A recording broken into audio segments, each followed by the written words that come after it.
स्नेही विद्यार्थियों, स्नातकोत्तर उत्तरार्ध हिंदी साहित्य के सभी नियमित विद्यार्थियों का हार्दिक अभिनंदन। आज की कक्षा में हम छठे प्रश्न पत्र के अंतर्गत बिहारी सस्सई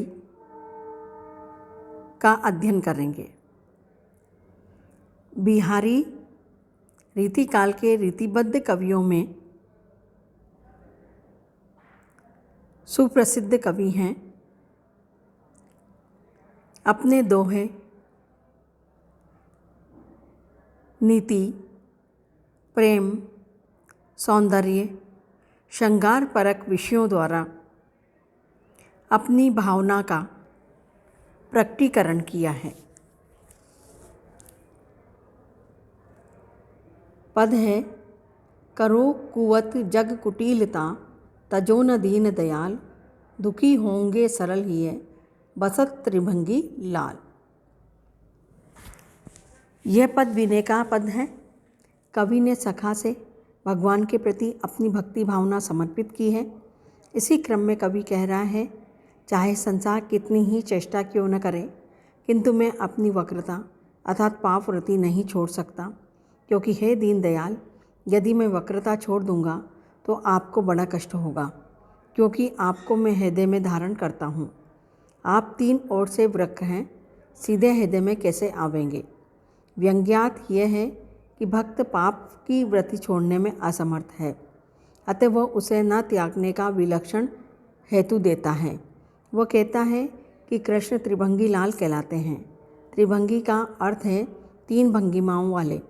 तीन भंगिमाएँ उसकी तीन विशेषताएं हैं जो त्रिगुण जन्य हैं। कृष्ण के चरित्र की सबसे प्रमुख विशेषता सतोगुण है। सतोगुण का आकार स्वरूप होने के कारण वे परमात्मा स्वरूप हैं। दूसरी विशेषता रजोगुण है। वे रजोगुण का साकार स्वरूप होने से राज राजेश यदुपतिनाथ हैं। तमोगुण का प्रतिरूप होने से वह अनेक अबलाओं के अपहरण करता है। भक्ति की व्यंजना है कि मनुष्य संसार में त्रिगुणों की प्रेरणा से पाप पुण्य आदि करता है। जब उसके आराध्य त्रिगुणमयी प्रवृत्तियों के प्रतिरूप हैं, तो फिर वो अपने त्रिगुण स्वरूप को, जिसके कारण वो कुटिल कहलाते हैं, कैसे छोड़ें। जैसे भगवान वैसे भक्त वाला सिद्धांत लोक प्रसिद्ध हैं, अतः उसे कुटिल होने में ही संतोष है। कम से कम भगवान उसका उद्धार तो कर देंगे। यदि वो निष्पाप हो जाएगा तो फिर उसके उद्धार की आवश्यकता ही नहीं अनुभव करेंगे। उपयुक्त व्यंग्यार्थ त्रिभंगी शब्द से शब्द शक्ति उद्भव वस्तु ध्वनि से लिया गया है। साहित्यिक सौंदर्य के अंतर्गत निमित्ता, विशेषोक्ति और सम अलंकारों की ससंचित हुई है। यहाँ वचनोचित्य है। प्रस्तुत दोहे में दीनदयाल पद में पदोचित्य है। अगला पद है, कहत नटत रिजत खिजत, मिलत खिलत लजियात, भरे भवन में करत है, नैनन ही सो बात।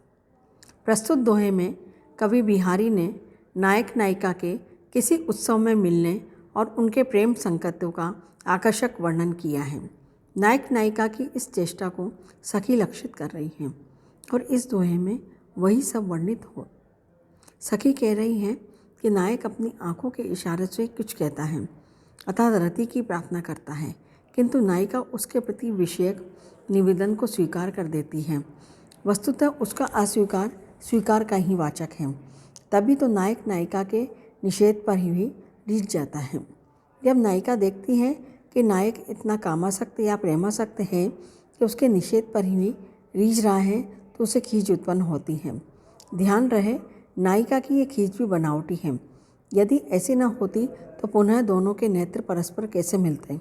दोनों के नेत्रों का मिलना परस्पर रतिभाव को बढ़ाता है। फलतः दोनों ही प्रसन्नता से खिल उठते हैं, किंतु लज्जित भी होते हैं। उनके लज्जित होने का कारण यही है कि वे सब प्रेम विषयक विहित चेष्टाएँ भरे भवन में अर्थात अनेक सामाजिकों की भीड़ में करते हैं। कवि ने यही सब इस दोहे में वर्णित किया है। साहित्यिक सौंदर्य के अंतर्गत परकीया नायिका का चित्रण किया गया है। इस दोहे के प्रथम और द्वितीय चरण में कारक दीपक अलंकार है। तृतीय और चतुर्थ चरण में विभावना अलंकार का प्रयोग हुआ है। प्रस्तुत दोहे में बिहारी ने अनुभव और भावों का आकर्षक और मनोरम वर्णन प्रस्तुत किया है। भरे भवन में लाक्षणिक सौंदर्य को देखा जा सकता है। अर्थ गांभीर्य और भाव प्रबलता की दृष्टि से भी यह दोहा उत्कृष्ट है। ये रीतिकालीन मनोवृत्ति को भी प्रमाणित करता है। कहत सबे कवि कमल से बहुमत नैन परवानु, नत रुक कत इन विये लगत, उपजतु विरह कृसानु। नायक और नायिका का प्रथम साक्षात्कार हुआ है। जब से दोनों मिले हैं तब से दोनों के नेत्र परस्पर टकरा गए हैं और टकराहट के कारण नायिका के मानस में विरह की अग्नि प्रज्वलित हो उठी है। इसी दाह की स्थिति को व्यक्त करने के बहाने नायिका अपनी अंतरंग सखी से कह रही है कि है सखी, प्राय सभी कवियों ने इन नेत्रों को कमल से उपमित किया है, किंतु मेरी धारणा है कि ये नेत्र पत्थर के समान हैं। यदि ये कमल होते तो परस्पर टकराने से शीतलता का संचार होता, किंतु स्थिति इसके विपरीत है कि इनसे आग निकल रही है। ठीक वैसे ही जैसे पत्थर से पत्थर टकराता है तो अग्नि निकलती है। व्यंजना यह है कि जब मेरी ये आंखें प्रिय से टकराई हैं तभी से इनसे विरह की आग निकलती हुई मुझे जलाती रहती है। साहित्यिक सौंदर्य के अंतर्गत इसमें अब चुहती अलंकार तो है ही, श्लेष अलंकार भी है। दोष में गुण अथवा गुण में दोष की कल्पना किए जाने को श्लेष अलंकार कहा जाता है। यहाँ कमल के गुणों वाली आँखों में पाषाणता दोष की कल्पना की गई है। अगला पद है, कहत सबे बंदी दिए, आँकू 10 गुणों होत, तिये लीलार बेंदी दिए, अगिनतु बढ़तु उदोतु। प्रस्तुत दोहा बिहारी सस्सई से अवतरित है। नायिका की बिंदी लगाने से जो शोभा में वृद्धि हुई है उसे देखकर नायक मुग्ध होकर बिंदी लगाने से पहले और बिंदी के बाद सौंदर्य की तुलना करके आश्चर्य के साथ सोचता है कि कितनी अतुलित सौंदर्य वृद्धि हुई है। नायक सोचता है कि अंक गणित के विषय में ये सिद्धांत है कि यदि एक अंक के आगे एक बिंदु लगा दिया जाए तो इस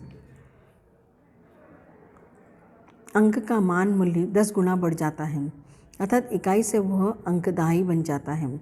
इस वृद्धि का कारण होता है बिंदु। पर नायक को आश्चर्य इसलिए हो रहा है कि इस नायिका ने जो अपने ललाट पर बिंदी लगाई है तो इसका सौंदर्य तो अंकगणित जिसकी गणना ही नहीं की जा सकती, अर्थात अपरिमित मात्रा में सौंदर्य बढ़ गया है। इस दोहे से बिहारी ने नायिका के श्रृंगार प्रसाधन की सामग्री में एक बिंदी लगने से नायिका के सौंदर्य में होने वाली शिव वृद्धि का लेखा जोखा प्रस्तुत किया है कि नायिका बिंदी लगाने के बाद बहुत अधिक अच्छी लगने लगी है। साहित्यिक सौंदर्य के अंतर्गत नायिका के श्रृंगार प्रसादित ललाट ही नहीं अपितु समूचे मुखमंडल के सौंदर्य में होने वाली अतुलित वृद्धि का मूल्यांकन करके नक्षिक वर्णन परंपरा का पालन किया है। नायिका के सौंदर्य में वृद्धि देखकर नायक अत्यंत मनोमुग्ध मुद्रा में आश्चर्यचकित होकर विचार करता है। मानसिक अनुभव अर्थात संयोग श्रृंगार रस को उचित निष्पत्ति का सुअवसर प्राप्त कर दिखाया है। प्रस्तुत दोहा बिहारी ने अंकगणित शास्त्र के ज्ञान का परिचय देने के लिए बहुलता की रीतिकालीन परंपरा के निर्वाह हेतु रचा है।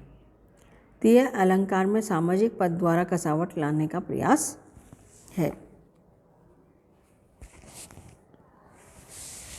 कहलाने एकत बसत अहि मयूर मृग बाघ, जगत तपोवन सोकियो दीरघ दाख निदाग। प्रस्तुत दोहों में बिहारी जी ने ग्रीष्म ऋतु का वर्णन करते हुए कहा है कि ग्रीष्म ऋतु की प्रचंड उष्णता के कारण संपूर्ण वन स्थिति तपोवन के समान दिखाई पड़ रही है, क्योंकि स्वभाव से परस्पर भयंकर शत्रु सर्प मार तथा छोटे छोटे वन्य पशु मृगादि माघ जैसे हिंसक पशु एकत्र बैठे गर्मी से व्याकुल हो रहे हैं। साहित्यिक सौंदर्य के अंतर्गत बिहारी जी ने सहज सरल शब्दों में अपने अर्थ की व्यंजना की है। उपमा अनुप्रास और काव्यलिंग का सुंदर प्रयोग हुआ है। कहाँ कहो वाकी दशा हरि प्राणनु के ईस विरह ज्वाल जरिबो लखे भरिबो भई असीस। प्रस्तुत दोहे में नायिका पूर्वानुरागिनी विरहिणी है। उसके विरह का निवेदन सखी नायक से कह रही है, हे हरि, उसकी दशा का क्या कहूँ, तुम तो उसके प्राणों के स्वामी हो, फिर भी तुम्हारे होते हुए वो विरह से इतनी संतप्त है कि उसका विरह ज्वाला में जलना उसके लिए आशीर्वाद रूप प्रतीत होने लगता है। व्यंग्यार्थ यह है कि दूती सखी नायक से ये व्यंजित कर रही है कि नायिका विरह वेदना से अत्यंत दुखी और संतप्त है। तुम उसके प्राणों के स्वामी हो, अतः तुम्हें सूचना दे रही है कि उसके प्राण विरह की अंतिम अवस्था को होने वाले हैं। अतः तुम्हारा कर्तव्य है कि उसको दर्शन देकर उसके प्राणों की रक्षा करो। साहित्यिक सौंदर्य के अंतर्गत यहाँ पर काकू विशिष्ट व्यंग्य से नायिका की विरह व्यथा की अतिशयता व्यंजित की गई है। हरि में परि करांकुर अलंकार शब्द उक्ति उद्भव वस्तु ध्वनि है, व्यंजना है तुम्हें उसके कष्ट को दूर करने की सामर्थ्य, फिर भी उसकी तुम चिंता नहीं करते।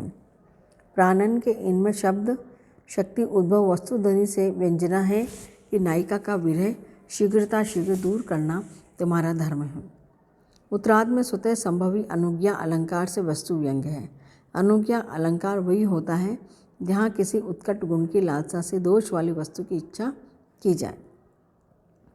यहाँ व्यथा ने व्यक्ति मात्र की लालसा के कारण मृत्यु को आशीर्वाद कहा गया है।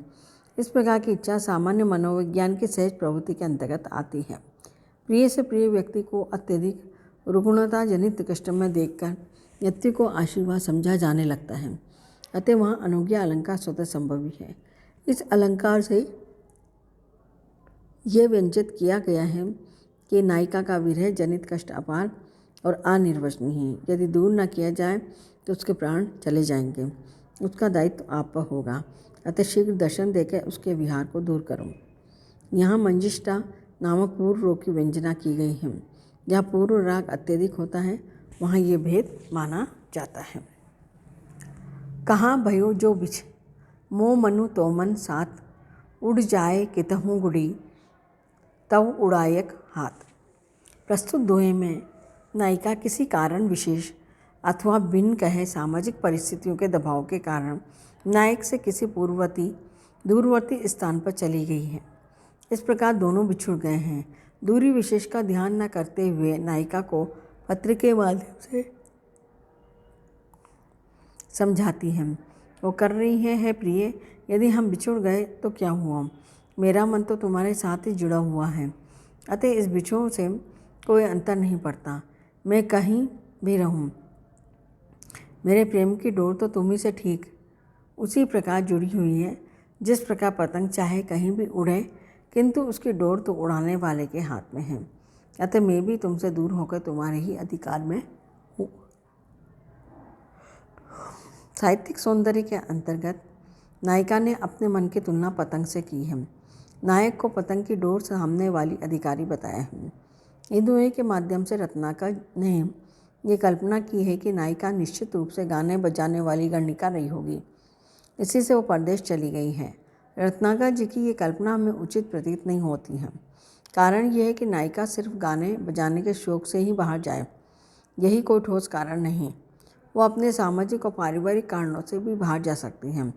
फिर नायिका की गणिका कहना तो और भी अनुचित है, क्योंकि यदि नायिका ऐसी होती तो नायक को ऐसा पत्र नहीं लिखती जिसमें उसकी प्रेमगत विशिष्टता और एक निष्ठता व्यक्त होती है।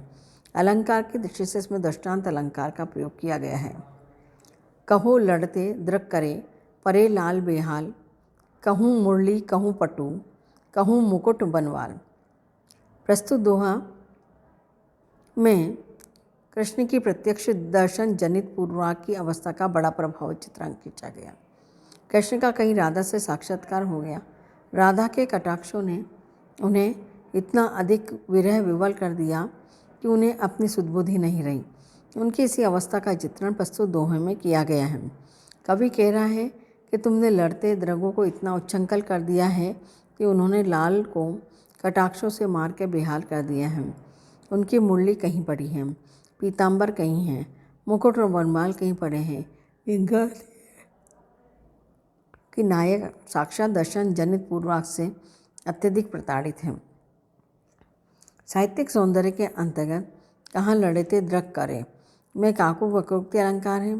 परे हाल बेहाल में लाल शब्द में शब्द शक्ति तद्भव वस्तु ध्वनि से व्यंग्यार्थ ये है कि अनुरागी स्वभाव का होने के कारण पूर्व राग से प्रताड़ित हो गए हैं। असंगति अलंकार व्यंग्य हैं। यहाँ वीरे की उद्वेग व्याधि जड़ता उन्माद आदि कई अवस्थाएं व्यंजित हैं। इसी भाव को कवि एक बड़े छंद में बांधने का प्रयास कर रहा है। कहूँ वनमाल कहूँ गुंजन की माल कहूँ संग सखा ग्वाल ऐसे हाल भूली गए हैं। कहूँ मोर चंद्रिका कहूँ लकुट पीतपट मुरली मुकुट कहूँ न्यारे डाल दिए हैं। कुंडल आलोल मानो वह हार लाए हैं। घूंघट की ओट है कि चितियों की चोट करी और लालन तो लोट पोट तभी ते भये हैं। अगला पद है कागज पर लिखत न बनत कहत संदेश उलझात कहिए सबू तेरो हियो मेरे हिये की बात। बिहारी के इस दोहे में नायिका का वर्णन है या नायिका अधिक जागरूक है। वो पोषित पति का नायिका है। उसकी स्थिति न केवल विषम है अपितु अविलक्षण भी है। उसके मन में कई प्रकार के भाव उठते हैं और गिरते रहते हैं। कभी वो प्रेम पूरित होकर नायक को पत्र लिखने की सोचती है, कभी अपने मनोगत भाव को किसी व्यक्ति माध्यम से नायक तक पहुंचाना चाहती हैं। इस विकल्पात्मक स्थिति में न तो पत्र लिख पाती है न ही अपना संदेश ही नायक तक पहुंचा पाती है।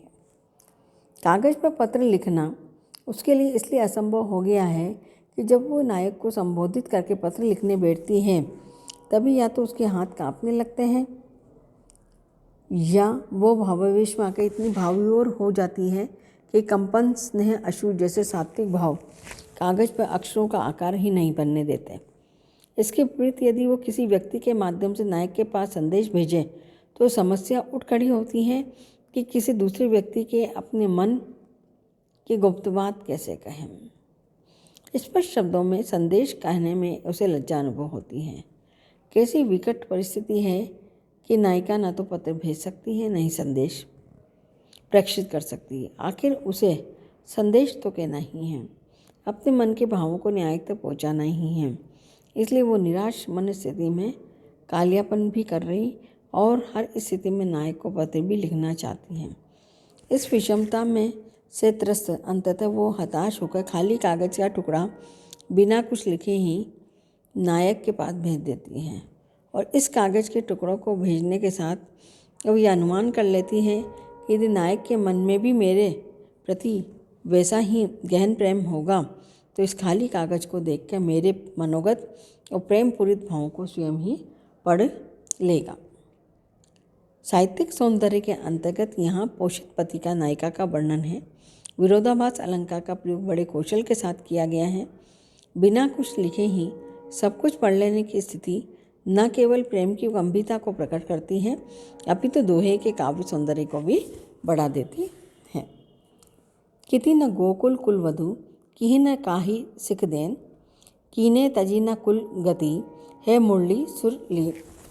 इस दोहे में अंतरंग सखी नायिका को मर्यादा का उपदेश दे रही है, साथ ही कुल गली से बाहर निकलने से उसे रोकती है। तब मन की परवशता व्यक्त करती हुई नायिका का सखी के प्रति उत्तर इस प्रकार है। इस गोकुल ग्राम में कौन कौन कुलवधु नहीं है, अर्थात सभी तो कुलवधुएं हैं। किस किस को किस किस अंतरंग सखी ने उपदेश नहीं दिया, अर्थात सभी ने सभी को उपदेश दिया है। तब ये बतलाओ कि मुरली स्वर सुनने के बाद कौन कुलवधु लीक का पालन कर रही है, अर्थात एक ने भी तो पालन नहीं किया। तब यदि मैंने लीक छोड़ दी तो कौन सा अनर्थ हो जाएगा, सबके साथ ही तो ऐसा ही है। साहित्यिक सौंदर्य के अंतर्गत काको वक्रोक्ति का चमत्कार है। उपदेश के होते हुए भी कुल गली छोड़ने में विशेषोक्ति अलंकार है। कारण के होते हुए भी कार्य न करना। रत्नाकर के अनुसार सखी स्वयं स्खलित होकर भी नायिका को सीख दे रही है, इसलिए नायिका ने वक्रोक्ति के सहारे सखी पर भी व्यंग्य किया है। तू भी तो अन्य शिक्षा देने वालियों की तरह कुल मर्यादा का उल्लंघन कर चुकी है। पदम सिंह शर्मा की टिप्पणी ध्यान देने योग्य है, जिसमें कहा गया है, इस मुरली के स्वर में लीन होकर कुल गली को छोड़ने वाली कोई साधारण कामनी न थी। किंतु कुलवधू थी, और कुलवधू भी ऐसी थी जो एक दूसरी को मुरली स्वर में लीन होने, कुलगली न छोड़ने, मर्यादा का उल्लंघन न करने का उपदेश देती थी। इतने पर भी मुरली के स्वर से खींचकर कुलगली छोड़ कुंज गली में पहुंच गई। डॉक्टर ओम प्रकाश का मत है कि यह भी संभव है कि दूती नायिका को कुलगली से अलग ले जा रही है और नायिका अपनी मर्यादापूर्ण शिक्षा दीक्षा का सहारा ले रही हो। तब दूती ने नायिका के प्रति यह दोहा कहा है।